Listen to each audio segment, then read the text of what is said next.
जमीनी विवाद को लेकर दो पक्षों के बीच मारपीट का मामला, एक बुजुर्ग की हुई मौत। डूंगरपुर जिले के चीतरी थाना अंतर्गत बड़गी निवासी संगीता पत्नी जगदीश पाटीदार उम्र 29 वर्ष ने पुलिस थाना चीतरी में रिपोर्ट दर्ज करवाकर बताया कि 23 सितंबर को लगभग 8 बजे सुबह उसकी जमीन पर चिराग पिता लवजी पाटीदार, वंशिका पत्नी चिराग पाटीदार, गीता पत्नी लवजी पाटीदार और प्रियंका पत्नी दिलीप पाटीदार, धापू पत्नी रमेश पाटीदार निवासी बड़गी ने मजदूर लगाकर निर्माण कार्य शुरू कर दिया, जिसका विरोध करने पर ससुर जी मांझी पाटीदार पर हमला बोल दिया। बीच बचाव करने के दौरान सभी ने मिलकर प्रार्थिया संगीता और उसके ससुर मांझी पाटीदार के साथ जबरदस्त मारपीट की। आवाज सुनकर कमला पत्नी जगदीश पाटीदार और अस्मिता पुत्र जगदीश निवासी बड़गी ने बीच बचाव कर छुड़ाया। इस दौरान मांझी पाटीदार के सिर और शरीर पर गंभीर चोटें आई। उन्हें सागवाड़ा के एक निजी अस्पताल में भर्ती करवाया गया, जहां डॉक्टरों ने इलाज के दौरान मृत घोषित कर दिया। संगीता ने मारपीट करने वाले आरोपियों के खिलाफ कड़ी से कड़ी कार्रवाई की मांग करते हुए आक्रोश जताया। इस दौरान थाना अधिकारी परमेश्वर पाटीदार चीतरी एवं पुलिस उपाधीक्षक रूप सिंह भी अस्पताल पहुंचे, जहां शव का पोस्टमार्टम करवाया जाएगा। थाना अधिकारी परमेश्वर पाटीदार ने कहा कि दो पक्षों के बीच मारपीट का मामला सामने आया है, जिसमें एक व्यक्ति की मौत हुई है। पोस्टमार्टम करवाकर परिजनों को सुपुर्द किया जाएगा एवं कानूनी कार्रवाई की जाएगी। क्या है पूरा मामला, सुनिए जरूर। कल सुबह बड़गी में दो पक्षों के आपस में जमीन विवाद को लेकर झगड़ा मारपीट हुई थी, जिसपे एक मजदूर था जिसको यहाँ हॉस्पिटल लेकर आए थे और जिसका यहाँ इलाज करके उसको जिले हॉस्पिटल में शिफ्ट किया गया था, जिसकी अंदरूनी गंभीर चोटें आने से इसकी देर रात उसकी मृत्यु हुई है। दोनों पक्षों द्वारा पेश रिपोर्ट में प्रकरण दर्ज कर लिया गया एवं उक्त प्रकरण में इसकी लाश मोर्चरी सागवाड़ा में रखी हुई है, जिसका मेडिकल बोर्ड से पीएम कराया जाएगा एवं मजबूत अनुसंधान किया जाएगा।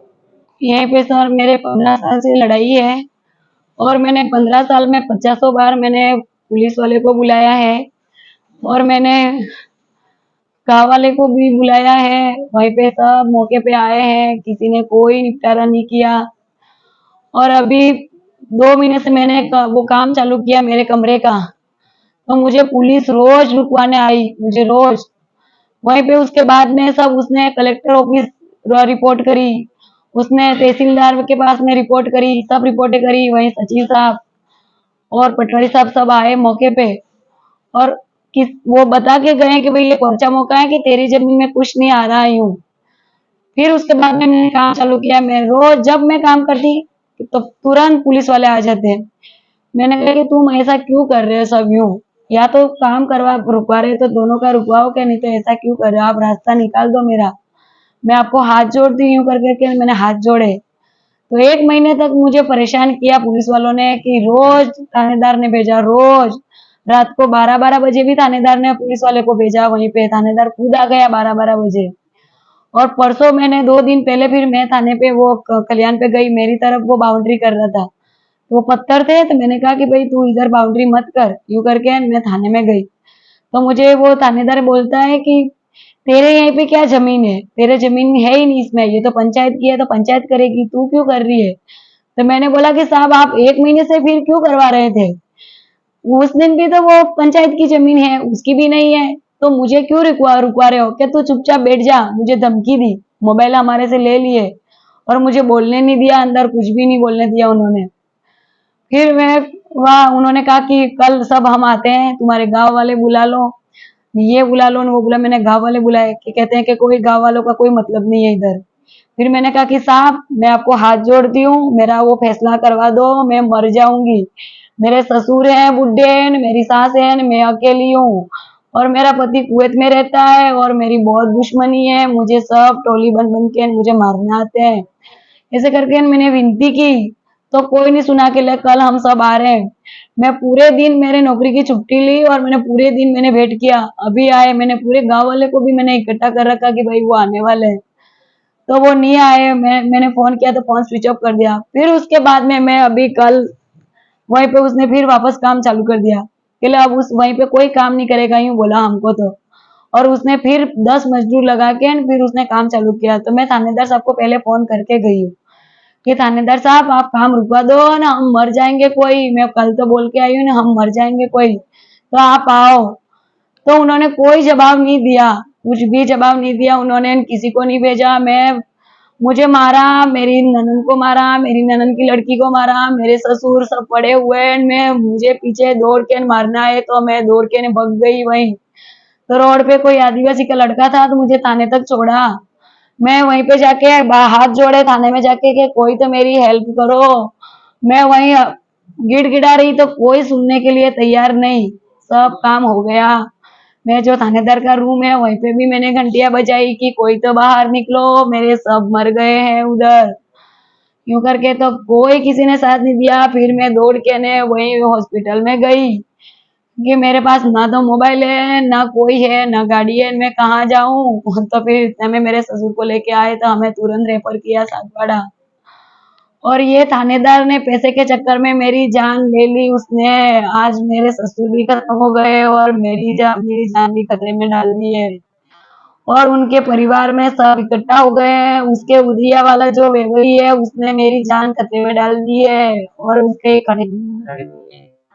और उसकी बहू है, उसकी सास है, वो मुझे कल शाम को मेरी सास को फिर मारने आई कि तेरे को तो मैं 1 घंटे में उड़ा दूंगी। मैं तो इधर बैठी थी हॉस्पिटल में। तो मेरी सास को पत्थर मारे उसने बहुत ज्यादा। मैंने फोन किया कि आपको जीना है तो आप आ जाओ। क्यों करके मेरे लड़के को सबको मैंने घर बुला लिए हैं।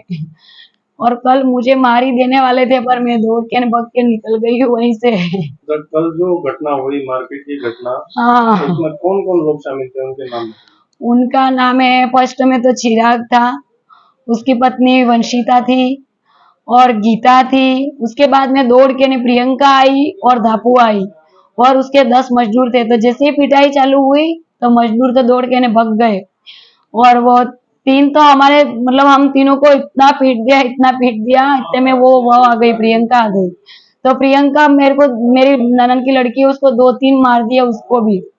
उसको डंडे मारे, मैं दौड़ के भग गई तो मेरे पीछे पीछे दौड़ी वो रोड तक इधर मेरे पीछे पीछे दौड़ी वो। तो मैं दौड़ के निकल। ये सुबह 8 8:30 बजे की शायद होगी घटना। कुछ भी हमने खाना पीना नहीं किया है, कल सुबह की घटना है। हमने कुछ खाना पीना नहीं किया है। मैंने पहले सचिव साहब को भी मैंने फोन किया है कि साहब, क्या नाम है जिनकी डेथ होगी? मेरे ससुर जी का नाम मांझी है, मांझी पाटीदार। मांझी पाटीदार। अच्छा, वो जब उनके साथ मारपीट हुई तो उनके चोट कहाँ पर चोट लगी जिसकी वजह से? उनके वो हम तो सोच रहे कि इनके यहीं लगा यूं। इधर आए हम हॉस्पिटल में तो यहीं एक टाका ले लिया बिना बेहोश किए। मैंने कहा आप जानवर की तरफ मत करो, उनको बेहोश तो करो, मेरे ससुर को कोई नहीं पता है।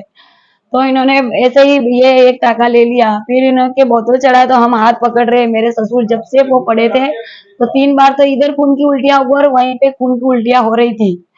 फिर इतने में पुलिस में रिपोर्ट दर्ज करवाई आपने? हाँ, क्या पुलिस कार्रवाई हुई है वहाँ पे? कुछ कार्रवाई हुई? वहीं पे कोई कार्रवाई नहीं हुई। इधर आए तो खाली बस रिपोर्टें की, चले गए, रिपोर्टें बस की।